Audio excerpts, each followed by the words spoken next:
Assalamualaikum warahmatullahi wabarakatuh. Alhamdulillahirabbil alamin wassalatu wassalamu ala asrofil anbiya'i wal mursalin Sayyidina wa maulana Muhammadin wa ala alihi wa sahbihi ajmain. Puji syukur kita haturkan kehadiatillahi Rabbi, ilahi Rabbuna yang pada hari ini telah memperkenankan kita semua dapat bersilaturahmi dalam kerangka meningkatkan kapasitas diri kita untuk menyapa siswa-siswa kita, menghadirkan pendidikan terbaik bagi anak bangsa. Salawat serta salam semoga senantiasa tercurah limpahkan pada junjungan kita Nabi besar Muhammad SAW, para keluarganya, para tabi'in dengan doa dan harapan. Semoga kita senantiasa istiqomah memegang ajarannya hingga kelak di yaumil jaza, di yaumil kiamah kita memperoleh syafaat darinya. Amin, amin ya Allah ya Rabbal Alamin. Sobat pelatihan yang berbahagia, saya Muhammad Ali Ramdhani, Direktur Jenderal Pendidikan Islam Kementerian Agama Republik Indonesia, merasa bahagia Kementerian Agama dapat menerapkan kurikulum merdeka di madrasah-madrasah kita.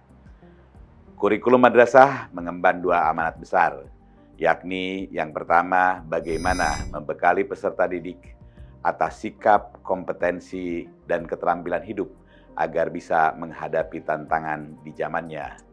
Dan yang kedua, bagaimana mewariskan karakter budaya dan nilai-nilai luhur bangsa kepada generasi penerus agar peran generasi penerus kelak tidak lepas dari akar budaya dan nilai luhur bangsa. Nilai luhur bangsa tersebut sebagaimana termuat dalam profil pelajar Pancasila dan profil pelajar rahmatan lil alamin. Untuk menjalankan dua amanat besar tersebut, maka kurikulum harus selalu dinamis, berkembang untuk menjawab tuntutan zaman. Sobat pelatihan yang berbahagia, perubahan akan terus terjadi. Hal yang abadi di dunia ini adalah perubahan itu sendiri. Perubahan ini setidaknya terjadi pada tuntutan dunia global. Dunia modern dan dunia global tak lagi memberikan penghargaan besar terhadap seseorang karena apa yang diketahuinya. Karena teknologi telah menyediakan pengetahuan yang dibutuhkan. Namun, dalam dunia kontemporer, dunia modern, lebih menghargai seseorang karena apa yang bisa dilakukan dengan pengetahuan tersebut.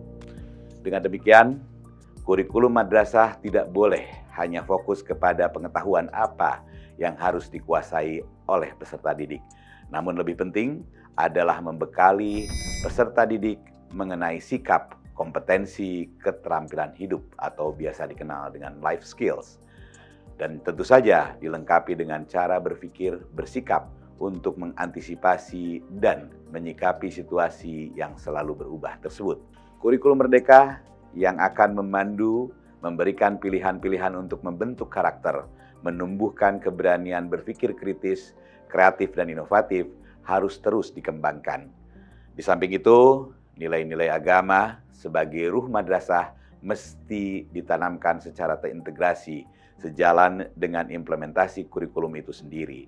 Sehingga nilai religiusitas mewarnai cara berpikir, bersikap, dan bertindak para warga madrasah dalam menjalankan praktis dan kebijakan pendidikan.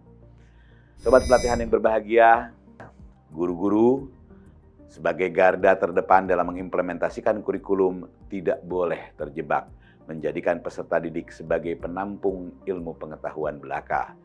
Guru mesti fokus kepada pembentukan karakter peserta didik, membekali sikap, kompetensi abad 21, dan keterampilan hidup dengan cara yang lebih kreatif sesuai dengan kebutuhan peserta didik di eranya. Karena itu, maka guru tak boleh berhenti meningkatkan kapasitas diri.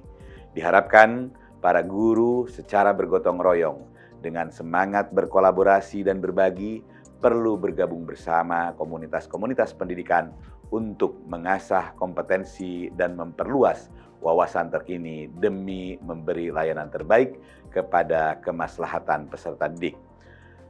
Kurikulum Merdeka memberikan titik tekan fokus kepada peserta didik. Peserta didik menjadi sentral utama penerima manfaat kebijakan kurikulum kita. Pembelajaran berdiferensiasi diimplementasikan sesuai karakteristik dan kebutuhan peserta didik. Penilaian dilakukan secara otentik dan komprehensif yang mengakomodasi profil peserta didik, mengakui keragaman kecerdasan dan kekhasan setiap peserta didik. Hasil evaluasi dan penilaian tidak lagi fokus kepada pencapaian sekedar pada aspek kognitif, tetapi harus bisa menggambarkan profil kemanusiaan yang mencakup beragam kecerdasan.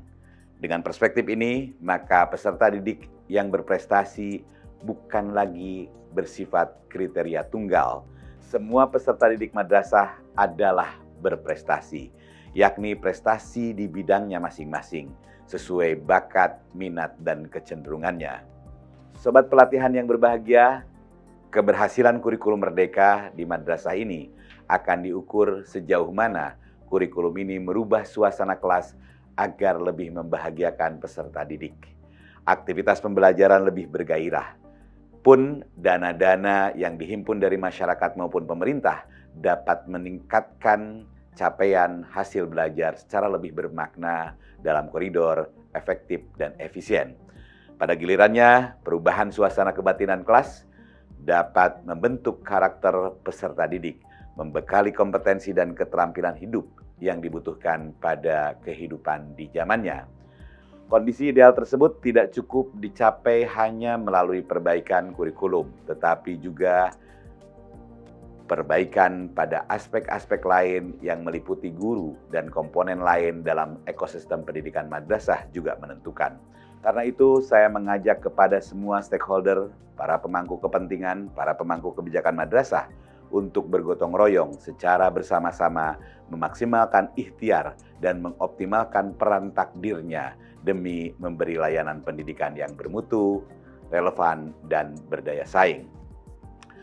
Sobat pelatihan yang berbahagia, kepada semua pihak yang membantu berkontribusi menyukseskan implementasi kurikulum ini, saya sampaikan terima kasih.